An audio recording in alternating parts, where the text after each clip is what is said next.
for another installment of Zarzaur Law TV, and today we're talking to one of our clients, Mr. Dickinson. And the reason I wanted Mr. Dickinson to talk with us today and do this video was that he obviously had an extremely traumatic and devastating catastrophic injury. And then he was involved in litigation that lasted multiple years. And the thing that I recall saying about him at one of the last mediations that we had was how courageous he was as a client, as a plaintiff. Okay, not to mention how courageous you were as a patient and victim and all that other stuff.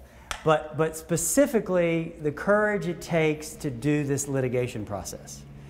And I wanted you to talk a little bit about if somebody else is in the situation or close to the situation that you were in, and they're intimidated by the process of being a plaintiff. Yeah.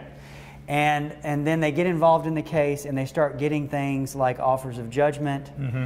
And Mr. Dickinson got offers of judgment that basically told him that he had a 50% chance of not only not getting a recovery in the case, but actually have to owe money out of his pocket, but back to the other party. Yeah. So the courage it took for him to hear me tell him, oh, by the way, you got a 50% chance of having to owe money, much less win, right? And I think the percentage got up to 60 at one point. You got a 60% chance of losing and having to pay money. Despite those odds, you stood steadfast, if that's the right word. I know you're an English literature person. Okay. You stood, what's a better word? Well, I would say that we stood steady. Steady. You were really the sentinel, though. You were the one. No. This is about you, though. So tell the people watching this who are going to be plaintiffs potentially, maybe represented by me, maybe represented if they don't end up hiring me because they make a mistake, they hire somebody else, but they end up as a plaintiff. Okay. And they're in for years and years of litigation. How is it that what strength, what were you drawing from that gave you the courage, I'm not going to take that little offer, or I'm not going to be intimidated by that threat of having to pay money? What was it? Well, I'd say that there's a spiritual base in our lives, that we believe that all things work together for good, that are called according to the purpose and of the divine mind, and that in that you know what truth is, and you know inside yourself that you're not going to settle for anything less than the truth, and that as long as we feel like that what those people were doing is not right, is not the truth, then we're going to take it to the mat. We're going to go, and also, although this is about me, it's also about you, because it takes the integrity of somebody that's going to say, look, this is where they are coming across, and they're saying this, okay, that there's not that much of a chance for you to win. However, I've got your back, and that I'm going to do everything I can, okay, to get you what is your just deserts. And because of that, and I'd say, well, what about it if it was your own brother?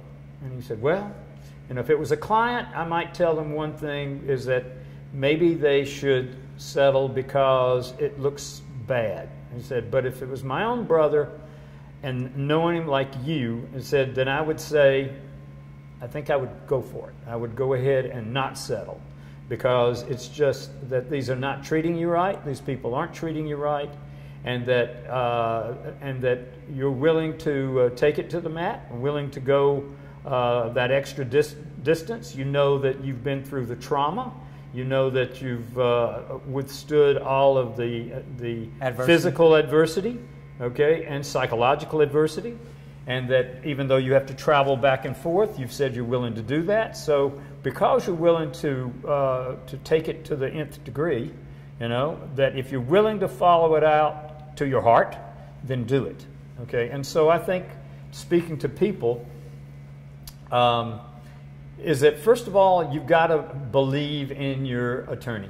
You explained everything to us and let us make our own choice, but you gave us the understanding that, okay, that these are the, this is the parameter that you're working in, and that this is the possibility, because we're not digging and looking just at this moment, but we're also looking and digging down into the records of the others and finding out about the attorneys and finding about where they are coming from. Are they state attorneys, or are they somebody coming from, you know, all the way out from Colorado?